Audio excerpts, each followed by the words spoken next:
So, you want to be a contractor. Ever wonder what it takes to become a contractor? The journey they go on to get where they are now, or the crazy things they see and hear on the job site? Well, you're in the right spot.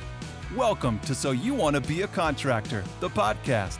Join your host, Mike Fisher, as he talks to owners of construction companies from all over about how they got started, how they run their business, and some of the craziest stories they've experienced on their job sites.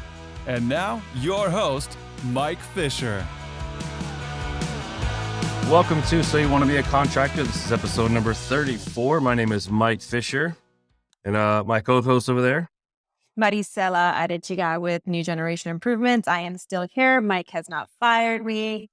Thank you. you gotta get rid of that line. It's just here. It's just who you are now.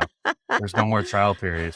This is like a burger I sick. Yeah, episode number I think 5 with Maricela on board. So we're rolling along, and it's doing great. So, we're getting into its stride, Mike. We're getting into its stride. That's beautiful. I love it. So our guest today, Nick Yahoodain from Advanced Builders Contractors, the owner over there. How you doing, Nick?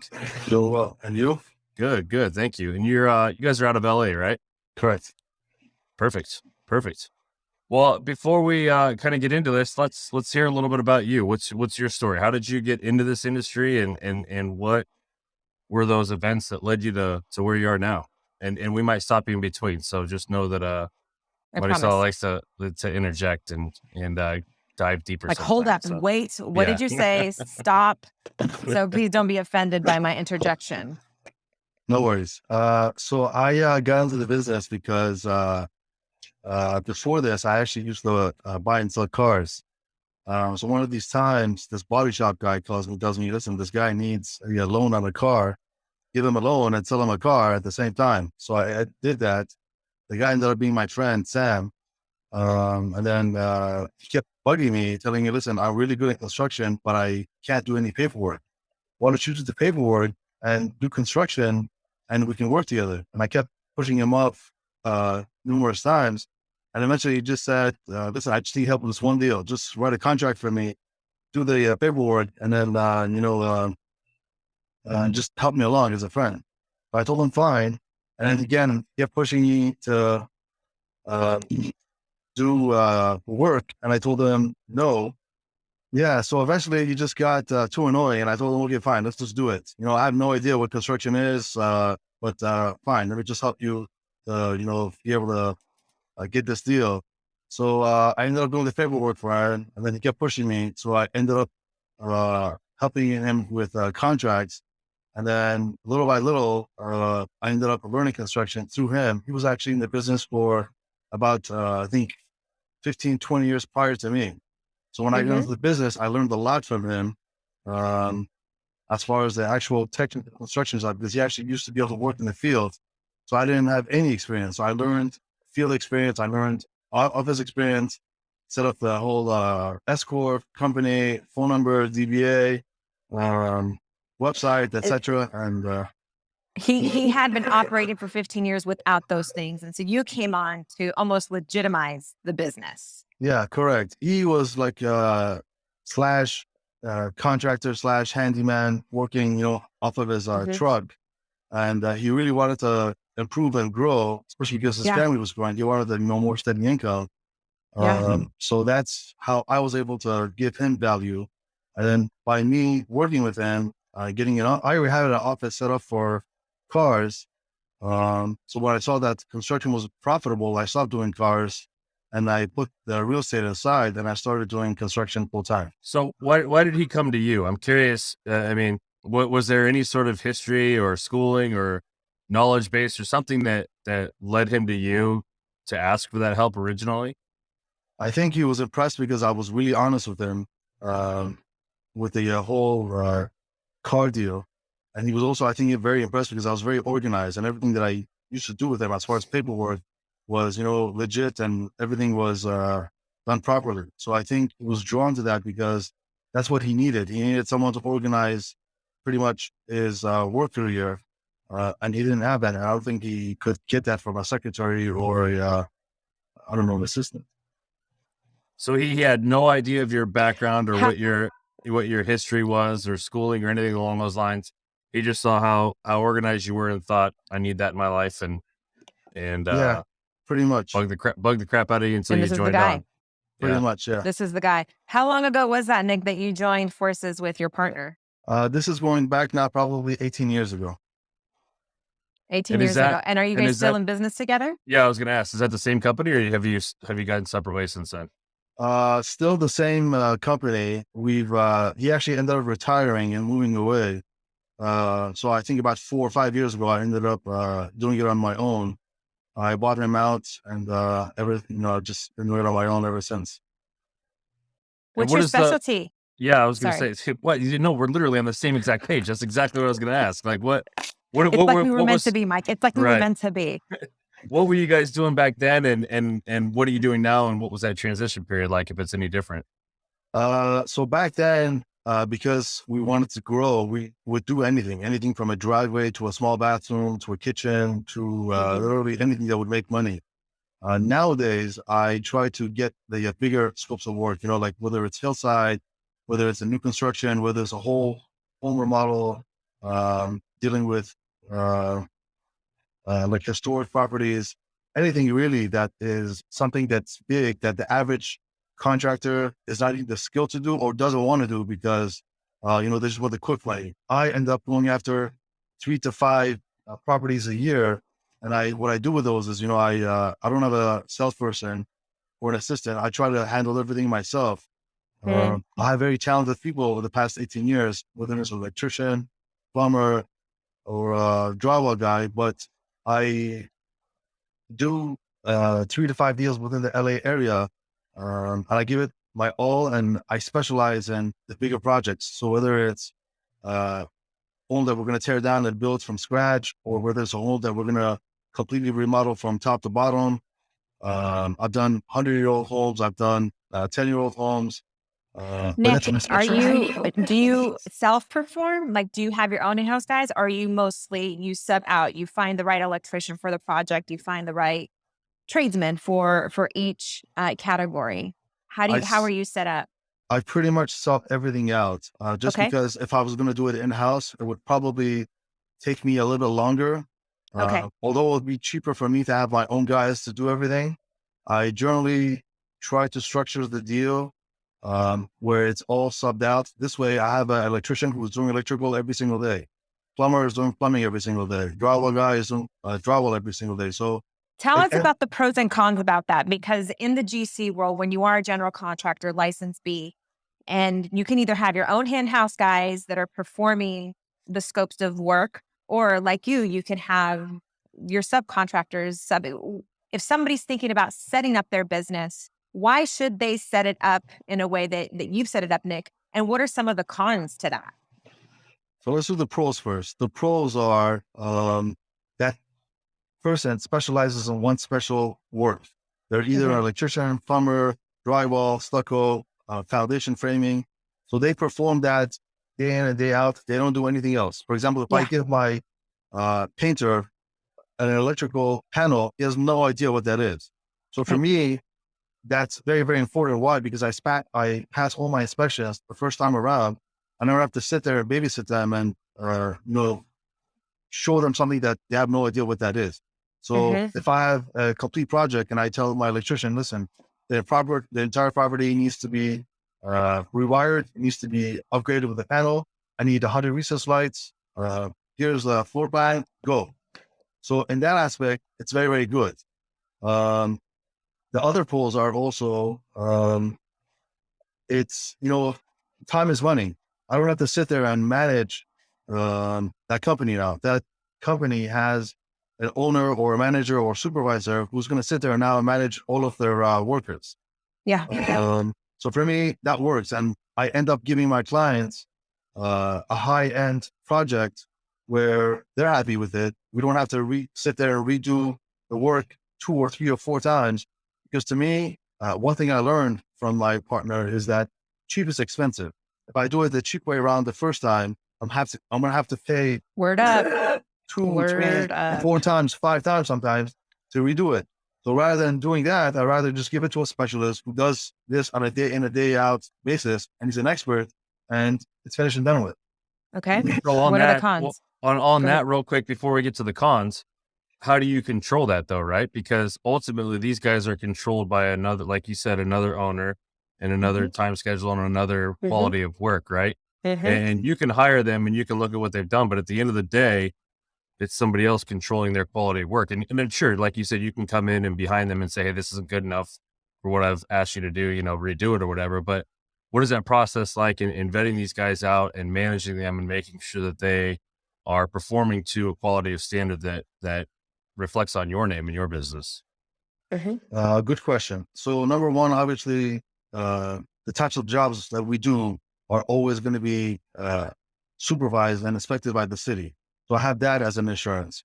Number two, I'm not just letting them run wild and do whatever they want. At the end of the day, whether it's on a daily basis or a weekly basis, I'm there to make sure that they are doing what they're supposed to be doing. And So you're physically on property a lot of the times. correct. Absolutely. Do you have a management team that also supports you, Nick, or are you the guy?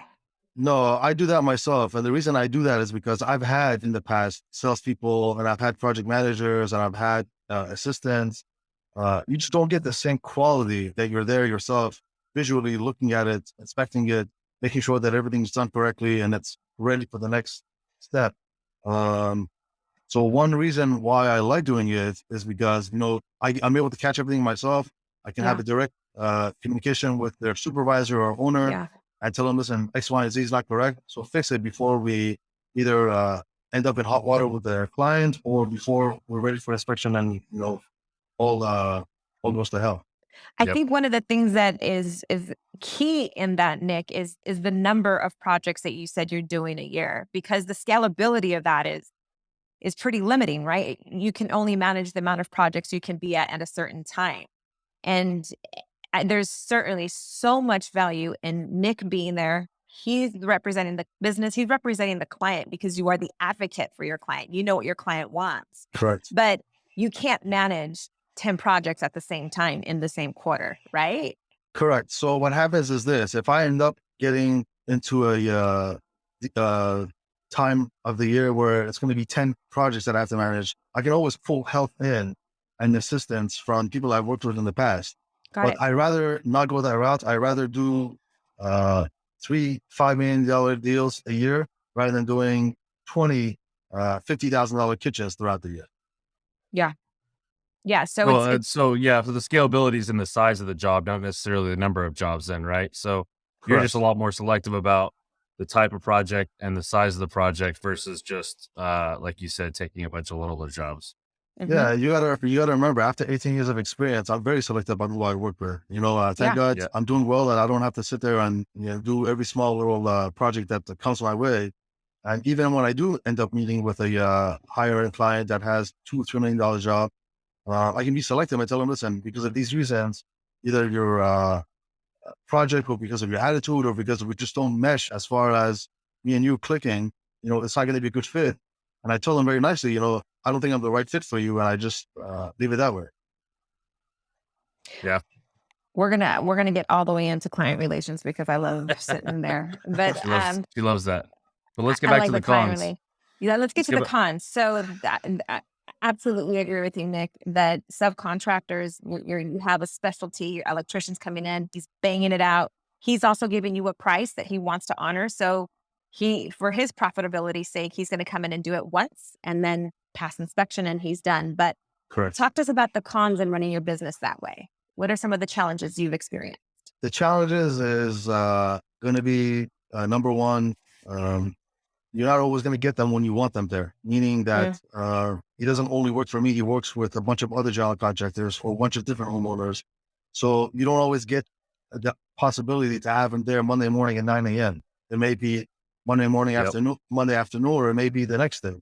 So that's con one. Con two, obviously, because it's not an in-house guy, it's going to cost you more. But for me, I still prefer to do it the way I'm doing it because quality for me is extremely, extremely important. And if I was going to have my own guys, there would be no way I'd be able to employ 100 people throughout the year. I'd pay all of the wages and workman's comp and insurance and all the other taxes that I have to pay. Insurances, man. Or, Insurances. Easy. So because of those reasons, I run it this way, and it's ended up working for me. How do you manage the amount of subcontractors? Do you use the same guys over and over, or are you having to keep things fresh so that that relationship is always new? So I would love to use my guys over and over again. And I do. I have, for example, my tile guy or my plumber has been there from, I don't know, 17, 18 years ago. Amazing. So I think with any profession, whatever you put out, you're going to get back. So I try to respect and give as much authority to them as possible. I treat them well and give them bonuses and, take them out to lunch. And that way, when you need him there Monday morning, he's there. Yeah. So yeah, I try to use them as much as possible. It's to my benefit because again, you don't have to sit there and babysit them and you already know the quality of work. Yeah. Every once in a while, their pricing is out of whack because they're busy and, for them to come to you, they're going to charge you premium. So I have to then at that point, look for a new subcontractor and say, listen, Mr. X, Y, and Z is giving me 5,000 for the job. You're giving me 7 for the job. And even though known you for 18 years, you're still at 7. So try to either meet me in the middle and try to work with me or tell me what's going on so we can still continue that relationship. Yeah. Communication, Yeah. right? Yeah. I mean, that's the biggest thing with a lot of, whether you have employees or obviously with your clients or in your case, your subcontractors, right? Keeping that line of communication open is what's going to maintain those relationships. Yeah. And I think relationships, Mike, like for me and what we do, it's really about establishing and pouring into the subcontractors that you get to partner with. They are extensions of my business. Absolutely. The homeowner doesn't know, how many different subs are coming in or their company names unless they're wearing it on their shirts. Well, They hopefully, know right? me. Yeah. Hopefully they don't. Right. They know me and they're going to call me. And even during the job and after into a warranty, they're not calling my electrician. They're calling new generation. They're calling Maricela saying this, this is what's going on. So having that rapport and that relationship is really important with your subcontractors. Absolutely. Agreed. What do you love about what you do? You were in the car industry for so many years. Tell me what you love about, renovations. Cause it sounds like, if I understand it correctly, you're doing more high-end, large scale renovations, or is it ground up as well?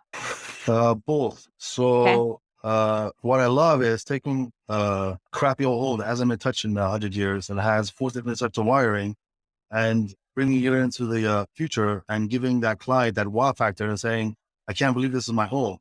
And I love taking raw piece of dirt land and building 5,000, 7,000 square foot property that somebody's going to come and be like amazed that I can't believe a year ago this was just dirt and land. And now today it's $8 million home. So I love doing that for clients and I love making people happy. And it's just a passion of mine now. So tell us how you've gone about almost 20 years of being in business. How have you been able to position yourself? What marketing are you doing so that you're able to find the right clients, those 3 to 5, 7 clients? That's got to be stressful, right? If you're planning to only do a few projects a year, if you don't have them scheduled, then you miss a third of your year, right? Or you could in theory. So whereas somebody who's doing, hundreds of projects a year doesn't really miss out if they've, missed, 5 or 6, if they miss their mark by 5, 6, 8 projects. Correct. So, I think being in business, number one, people know where you are, know your brand, know your company. And once they look you up and see pictures and videos and they look at, Yelp and Google and Angie's List, they feel more comfortable with you. I think most of my clients, I am very transparent. Everything that we do, we try to either post on social media or post on our website. So by the time the client gets on the phone and calls me on my cell phone, they already know who I am, what I look like, what I've done, what jobs I've done in the past, and where we're located.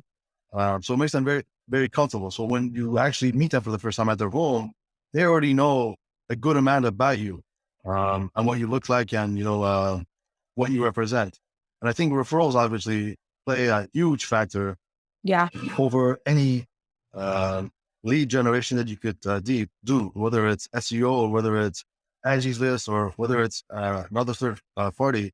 When somebody actually sits there and tells their colleague or their friend, look, I've used Nick in the past, he rebuilt my entire property, looks beautiful. It's 4 or 5 years later and I still don't have any problems with it. I think that makes a huge impact for that homeowner to contact you rather than them shooting a darts in the dark and trying to find the contractor, I don't know, some other director. Do you do anything to incentivize that word of mouth? Like, because I think for any good contractor out there, word of mouth is the number one source. But that's also, you never know when that will come or if that will happen. Do you do anything? Because we're looking for, 5 projects a year. Do you do anything to encourage that word of mouth? Or has it just come always? Yes and no. I mean, if I remember, I call them on their birthdays or send them a text. When I finish the project, I always, if it's a bigger project, I leave them with like a basket of flowers, or if it's like a bathroom remodel, I buy them robes that they can, with their name stitched on it that they can use. Love that. So yeah, and again, working in the same areas, every once in a while, they see you going by again, so you're knocking on the door, say hello. So I think I have a very tight, close relationship with my clients. That's great. And I think because, again, you do such a good job for them, you're always going to be someone that they memorize, and they're always going to know. I mean, I have clients who, it's been like 3 or 4 years now, they still call me and text me and tell me, I have a birthday coming up, or I have a party, why don't you come over? Or, I don't know, I have a question regarding this appliance, what should I do? Who should I contact? So Yeah. I think it's just, honestly, for me, I think it's, the more good you put out, the more good is going to come back to you. For sure. Whether it's the guy who's picking up the trash for you, or whether it's a client who spends $2 or $3 million with you, if you give someone the respect and you put That's good what I out was just there. gonna say. Respect and that always- humanization, right? Like just humanize the process, right? Understand that there are people, feelings, individuals involved in that process. And I think it might be tough because some people think, well, Nick's only doing 3 or 5 projects a year, right? It's easy for him to do some of those things and keep in touch with those people and do it. But if you manage it correctly, and I think a few episodes ago we talked about the power of a CRM and maintaining, history and information on your clients, but whether it's past or future or current, you can set up a lot of those things and do them, kind of in an automated way. But I mean, for you, it's easy to do, on a one-to-one basis, just because the few clients you've had. But it makes that whole process, like I said, it humanizes it, right? Like Very they personal. understand you as a human. There's there's feelings involved, and they respect that. And then I think that's probably, you don't even have to ask for a referral at that point, right? I mean, in most cases, they're understanding you as a human. They know who you are personally. You're doing things for them, recognizing different occasions, events, whatever. It probably just comes pretty natural, I would assume. Yeah. So I love technology and I love everything that it's done for us. And now that we've gone through COVID and everything, Zoom and text and phone calls, and I love that. But I think because of that, we've lost that person face-to-face connection. 100%. Absolutely. And I think every once in a while, it's important to get on the phone with your client and tell them, listen, I think you misunderstood my text.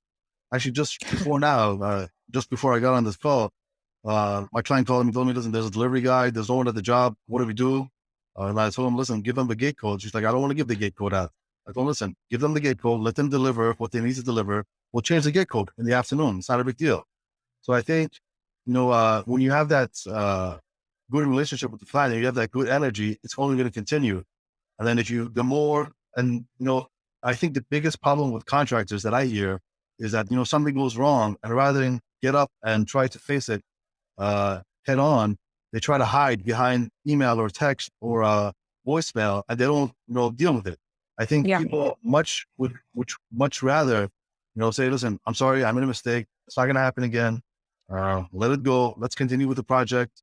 Let's continue going forward, rather than try to hide behind a text and say, I don't know what happened. It wasn't me, blah, blah, blah. Or push the button. Yeah. Yeah. Exactly. Nick, how long is your sales process? If someone calls you today and they check all the boxes for how you qualify your clients, we'll get into what that looks like. But what's your sales process like from start to before, from your pre-con? Like, I talked to you today. When do projects start? What's that sales process look like? So most of the clients who contact me need a set of plans. I need those set of plans to be approved by the city before we can build, because they're bigger projects. They're not just, Yeah. can't just pull a permit for a Over the kitchen and counter. bathroom. Yeah. Over the counter. So most of my clients don't have permits yet. They're at a place where they've either started with an architect and engineer, or they're at the very end of that stage. They'll contact me and tell me, listen, my architect recommended you, or this homeowner recommended you. I want to start the process. And before I'm ready to pull the permits, I want to talk to you and see about timing and price and quality, etc. So that's my number one with any client who contacts me. Do you have plans, and are they permitted? If they have plans and they're permitted, then within the week, I'll go and meet them. And within 1, 2, 3 hour conversation, you can already get a feel of how the client is going to be. This is going to be a hard client.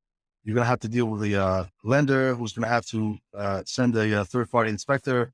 You'll get the gist of what this How challenging or difficult. Yeah. Right. yeah, Logistics. Yeah. the logistics of this project, how it's going to be. And then once you know that, and then you have a face-to-face relationship with the client, then you can say, listen, my profit margin is going to be at X amount. So therefore for me to be able to take this project on and do 3 or 4 or 7 projects throughout the year, I have to price this at this range to be able to make it profitable and make it worth my while.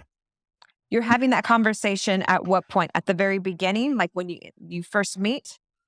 If it's something I can present to them at the first meeting, I will. If not, within the second or third meeting, for sure, I'll give them some sort of a rough ballpark figure. If they tell me that rough ballpark figure looks good, then we'll move forward and I'll put it into a set of contracts for them to review. The itemized bid. So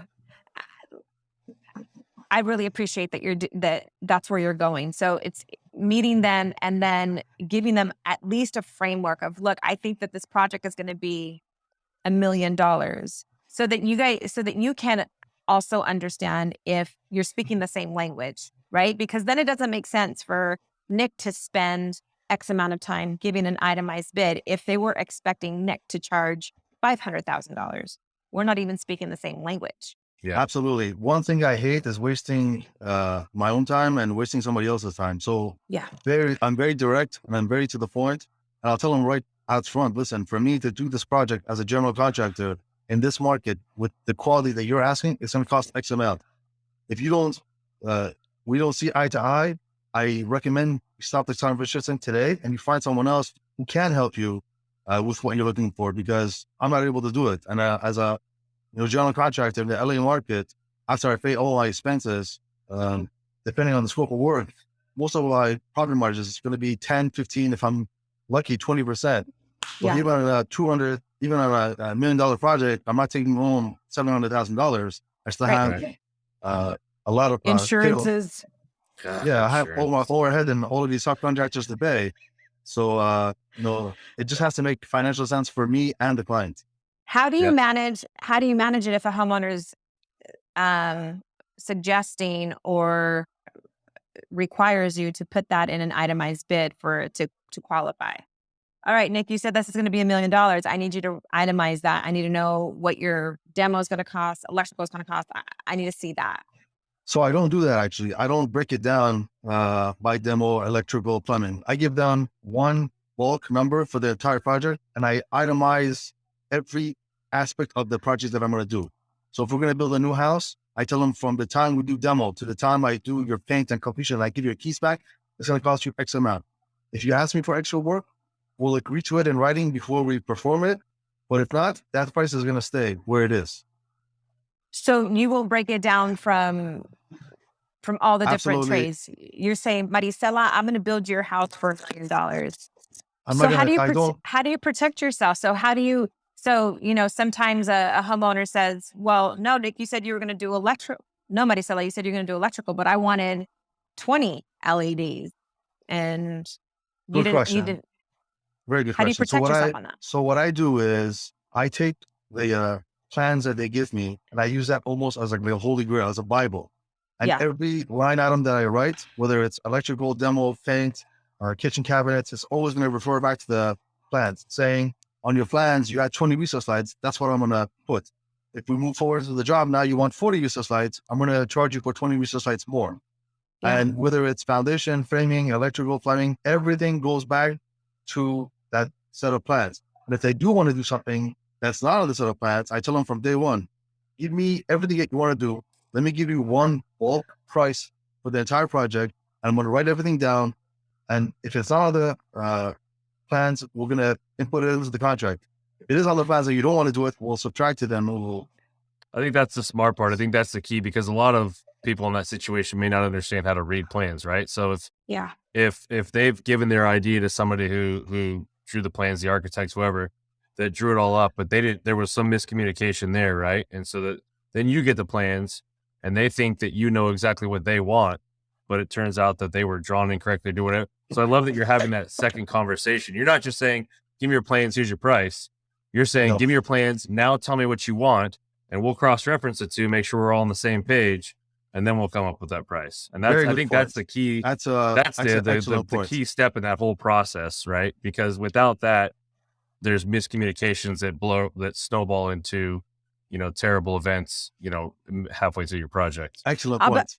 but also one of the things what architecturals don't give you though, those stamped drawings, those ready to issue drawings don't give you is the design elements, which the margins on those design are Calcutta marble is far different than, quartz. So how are homeowners then to and anytime, most times, I would say 90% of times, homeowners don't understand the architectural engineer drawings are different than your design.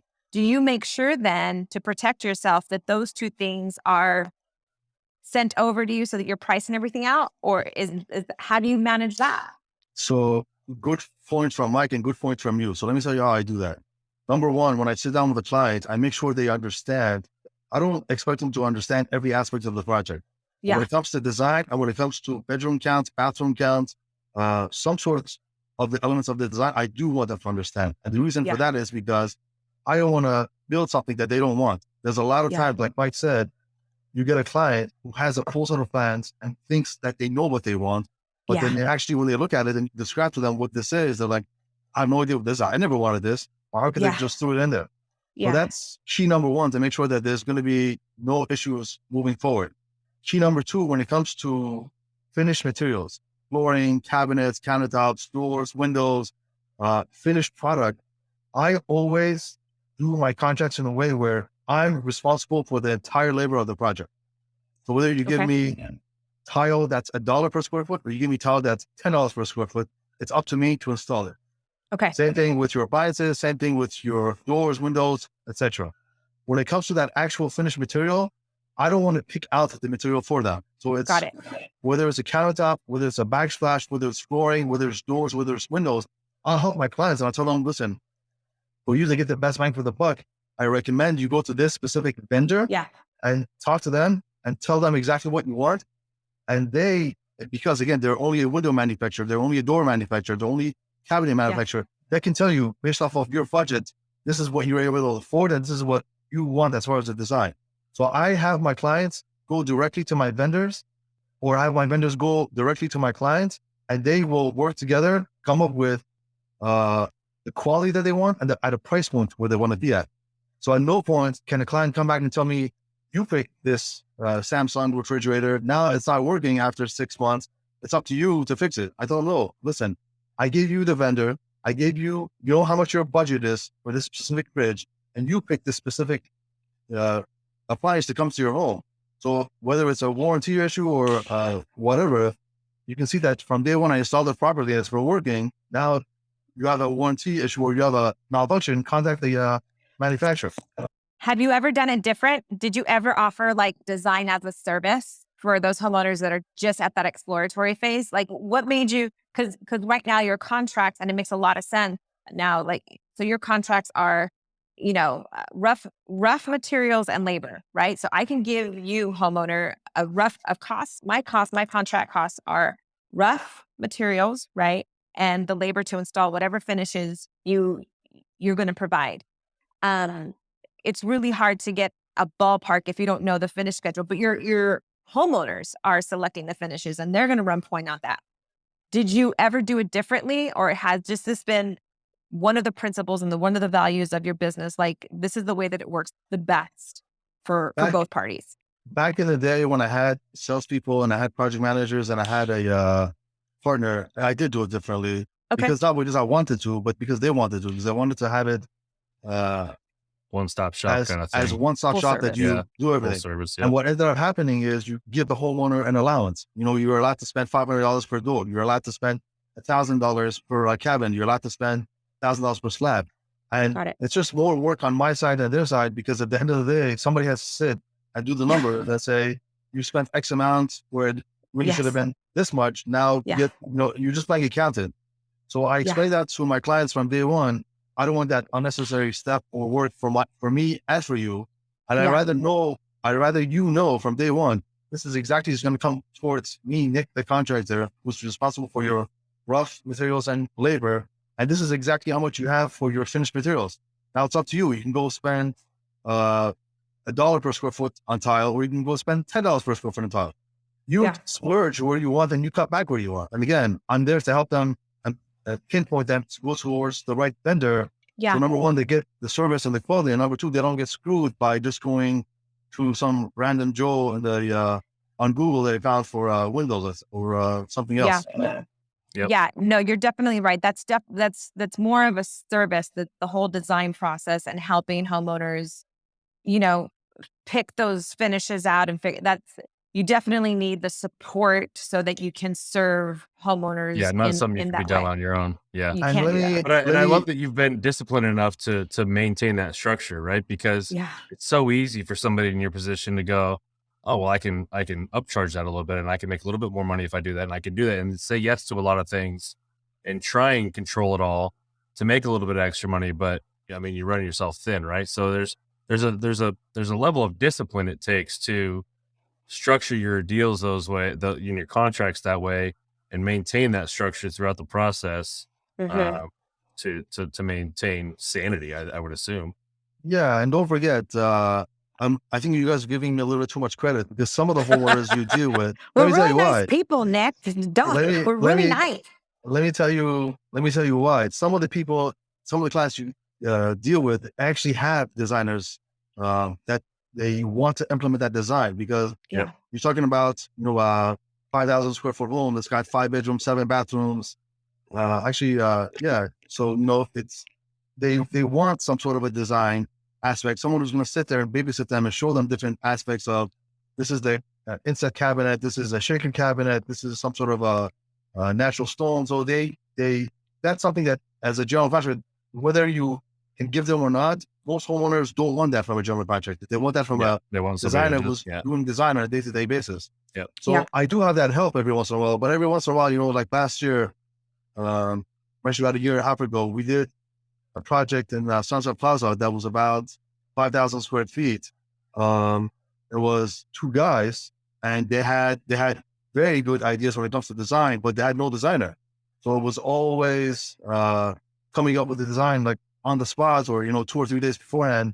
This kitchen cabinets are going to go in. They would come up with some sort of a design. Now you have to scramble.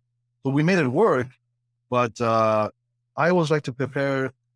As they say, measure twice and cut once. I like to measure I like to measure 10 times and cut once, just to make sure that I don't get the wrong end of the deal myself, and I don't waste my time, and I don't waste my vendor's time.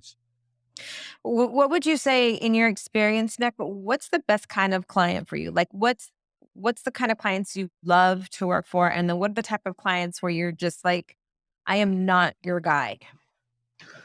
The kind of client that is ideal for me is someone that respects you, and that you give that respect back. Someone who is open to hearing ideas, even though they may not be their favorite. At least they're open to listening. Some people don't even want to listen. They just say, it's my way or the highway, and I know best. even though you're the general contractor, I know how to put this house together better than you. Yeah. And obviously, also being open to money, you know, because some people are very strictlers when it comes to it has to cost X amount. I'm not willing to spend that much more, especially now today after COVID because of supply chain issues and because of pricing. Inflation and people, gas and people don't want to understand. You know, some labor people are and just like, you know, I did my bathroom 10 years ago. It cost me $10,000. It should cost $10,000 today. And you tell them, listen, first of all, I'm not your guy because I'm not able to do it for $10,000. Number two, you're going to end up finding either a handyman or some general contractor that's new to the business, and you know how the business goes. You know, after a couple of paychecks that you collected, you're just going to run away and you're not going to be able to get in touch with it. Yep. So people hate hearing that. The unwise people don't want to hear that, but the wise people who actually end up listening to you will come and like kiss you because they're like, I've got clients now. It's happened to me multiple times, you know, on multiple deals where you tell them it costs X amount, they don't want to listen. You know, I think 3 years ago, I met with a homeowner who was a doctor, very smart man. He was doing a home in the hills, and I gave him, I think, a budget of, let's use around over $1 million. He's like, absolutely not. I can do this for $500,000. I told him, you know what? Good luck, buddy. Go for it. I wish you You the go. best of. He's I wish you probably the still in best the of luck. renovation. And and this was probably the worst thing that had happened to me. Why? Because the home in front of him, I built that home pretty much from scratch. So he saw my work. He saw the end result, and he talked to the homeowner. And this isn't a cheap neighborhood. This is a very expensive neighborhood in Mount Olympus. He saw exactly what I did on a day-to-day basis. And I was there for 1.5 years, and I gave them a beautiful home. So he saw from beginning to end. And when it came to his home, he's like, no, I don't want to spend $1 million. I'm going to do it for $500,000. So you know what? I wish you the best of luck. And I wish you nothing but blessings.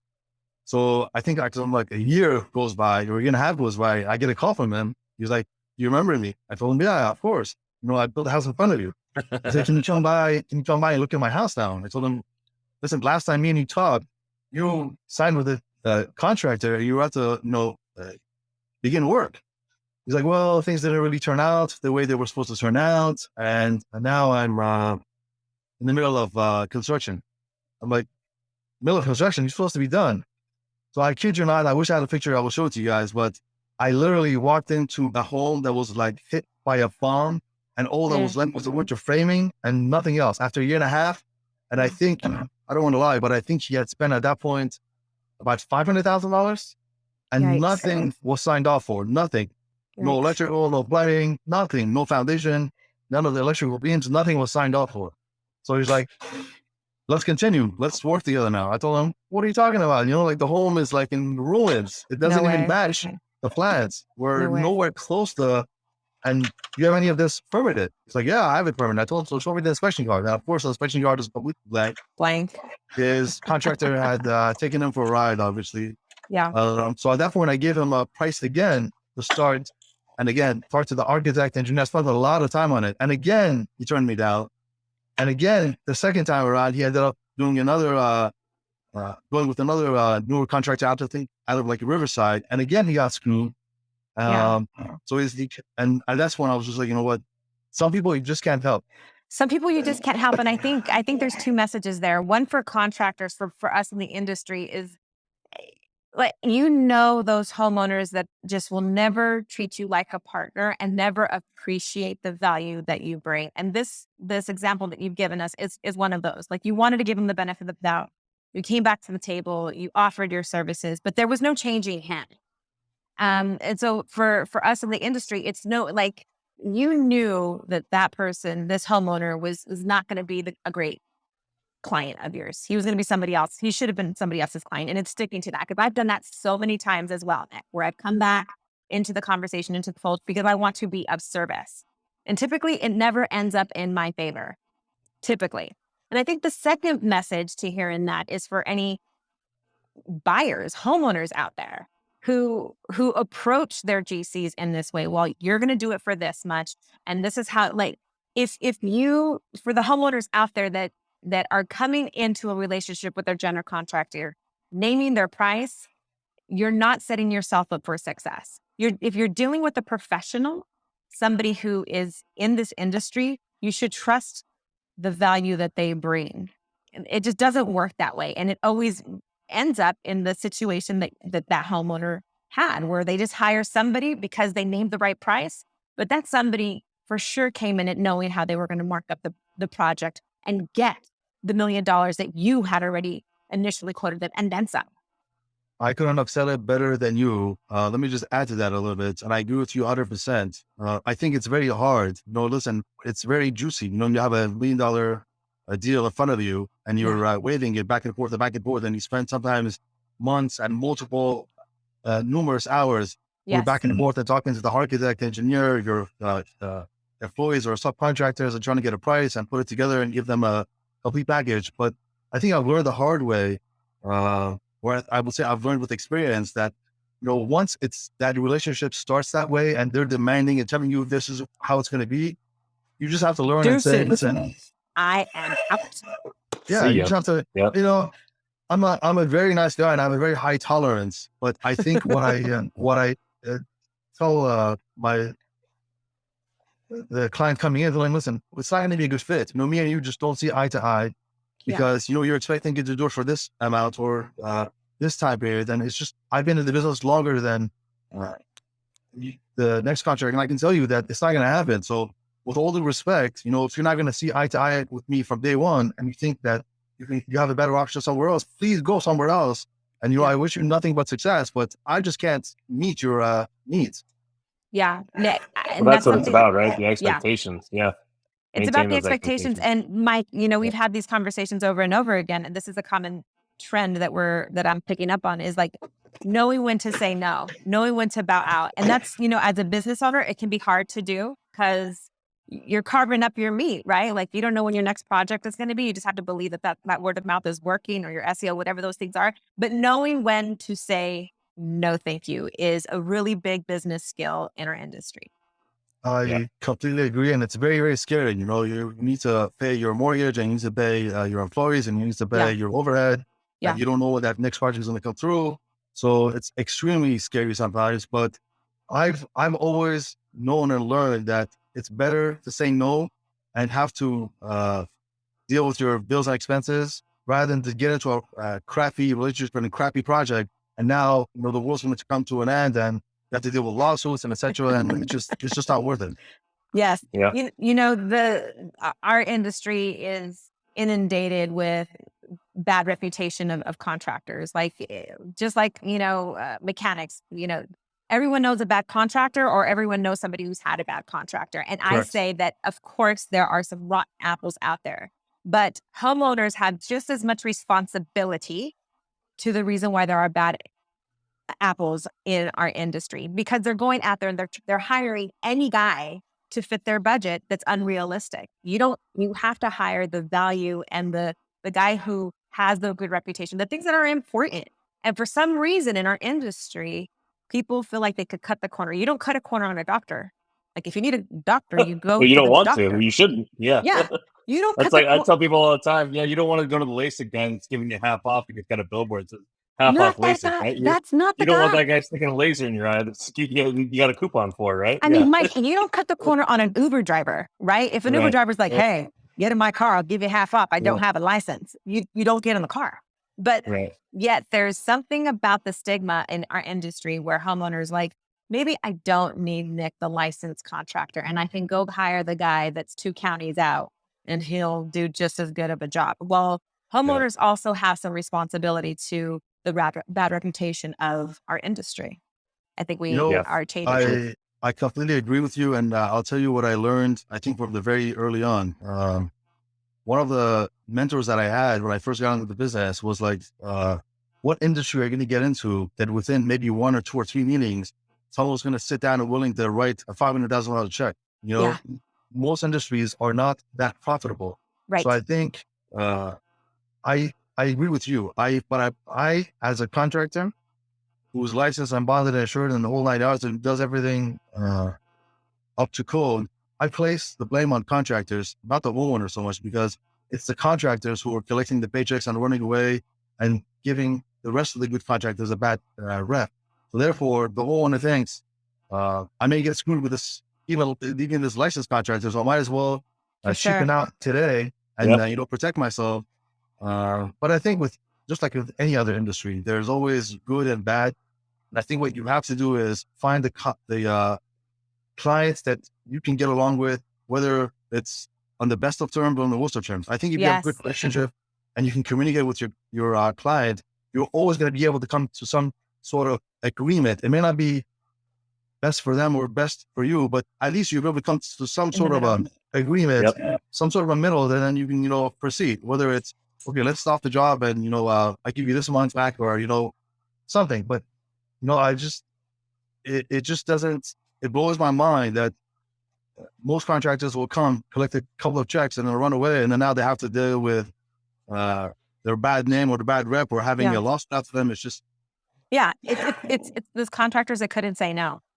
Where Yeah. $500,000 was that's a lot of money. But Right. when you're renovating a whole house or you're building a whole house from ground up, that's not nearly enough. It's those Correct. contractors that couldn't say no that really damages our reputation for sure. Yeah. Right. I want to circle back to when you were talking about your branding and your social media, because while we're talking, I'm pulling up your website and your Instagram and some other things, but it sounded like you obviously had the right mindset already. You've already figured it out in such that your website, your social media, you've even got a YouTube page. All those things are there to justify what you do. It's a digital resume, a business card, if you will, kind of background for people to do their homework on you when they either just hear about you or talking to you about doing a project. And I think that's important. And you've been doing your first post on Instagram was back in 2013, right? Yeah. 9 years you've been on Instagram, right? Like he was For at a the beta. contractor, Like like from a contractor standpoint, you were probably one of the first, right? Yes. And I'm not exaggerating when I say that, but what was it? Where did that trigger turn on? Where did that switch turn on? What flipped that switch to help you understand, like, this is, I don't, because you've got zero call to action on any of those things, right? You don't post Instagram things that say, call me for building your house, or look what I can do and call me. And it's all just, here's who I am, here's what I do, you know, learn more about me. Where did that process start, and why did you go that route? Let me tell you the honest truth. When I was in high school and college, I hated, I think, computers and I hated technology. And I just could never wrap my head around why somebody had to sit on a computer and write out their essay. But as I got older and I understood time is money and, everything needs to be organized and things need to go in a certain fashion, I ended up realizing that technology is only there to help you, not to bring you down. But from very early on, I understood that you have to move along with technology and you can't just stop it. And whether it's Instagram, whether it's social media, whether it's typing up your contracts in a Microsoft Word or PDF fashion so your client can see it and understand it. My philosophy has always been, even on my contracts, I tell my clients, I want to write this up in a way where if I take this and throw it out my window and someone on the street picks up my contract, they're going to know exactly what's going to happen in this house, exactly who you are, exactly who I am, what's going to happen from the time we start to the time we finish, and where the progress payments are due, how long this project is going to take, etc. So I think when you're trying to lead that type of work life, people appreciate it, people see it, and they are attracted to it, rather than someone who has a sloppy website or a sloppy social media, and you get in touch with them and they don't return the call for 2 or 3 days. I've never believed in that. I always believed in, client calls you or submits a request on your website. Within 24 hours, you should have some sort of communication with them, whether it's replying back to the email, whether it's email, talking to them, texting them, something that they know that, listen, I contacted Nick at Advanced Builders and Contractors, and within 24 hours, he responded back. Not just, whether it's you're going to engage with them or not. Some clients contact you and say, listen, just this morning, someone contacted me and tell me I want to replace a glass in the front door. I told them, listen, it's on me, but please, it was from a management company. Keep my name and number. Next time you guys need to do an entire project, entire home, call me. Yeah. So smart. Yeah. And I would imagine, I mean, you're not, and maybe you are, but you're not getting inbound phone calls from your Instagram, right? I mean, that's more just there for Resume. for people to go back and look and see the I type of work you think got to do and kind of justify what you guys do and how you do it. I think social media is more branding and advertising. It I know is. people Right. use it for advertising, but I believe it's just to get your brand name out there and for it to be a resume. So Yeah. somebody who's interested in you looks you up on Google, Yelp, Angie's, or wherever. They can say, let me see if this company actually has a Facebook. Let me see Right. if they have a YouTube channel. Let me see if they have an Instagram. Let me see what they've done in the past. Yeah. Maybe, I don't know, they have a picture that is in my city or my block or my neighborhood that I can go back and refer to and say, yeah, I recognize this house that they did in my area. Yeah. No, Yeah, I I love that. And totally you've been agree. on that since the very beginning too, and I commend you for that because that's a tough road for people to get, or a tough hurdle for people to get over, as far as like I'm spending time and effort and sometimes even money on these websites and social media pages. I should be seeing a return, but like you said, if you got to have the mindset that it's branding and it's A I long-term don't more than it is investment. marketing. I don't Yeah. remember who this was. I think this was Henry Ford or I think the founder of Coke, who said, don't ever stop advertising, whether it's in a good time or a bad time. Always put your brand out there, whether you're advertising on a baseball hat or you have vehicle stickers or you're doing some sort of promo or social media. Don't ever, ever, ever stop advertising. Don't ever stop advertising. That's Yep. asterisks on that. Whatever that Yep. is, whether Literally it's writing it down. promoting your newsletter out, stopping and Something, saying yeah. hello to your homeowner that you built their home 3 years ago, all of that is advertising. Or if you're doing, $3,000 in SEO a month, whatever that it is, don't ever stop advertising. Yep. Absolutely. Perfect. Well, let's get into rapid fire. This has been awesome. This is the only scripted portion of the show that we have, but it's been awesome, and this is Marticella's contribution. Well, one of her many It's contributions. the only to the reason show. why I'm here, Nick. It's the only reason why I'm here. So, one of my big objectives for this podcast is so that it's a resource, and the resources come out not just in the stories that we exchange and the way that we relate, but also trying to pull from your experience. What are the things that you are using and that you're doing that work for you? So I just have 4 really simple questions. I really love podcasts that I walk away from being like, oh, I never thought about that, or I want to check that out, or that person's doing it and it's working for him. I'm gonna do that too. So there are 4 easy questions. First question is, what is the number one resource that you cannot do your business without? Give me an example. What It's resource? not it.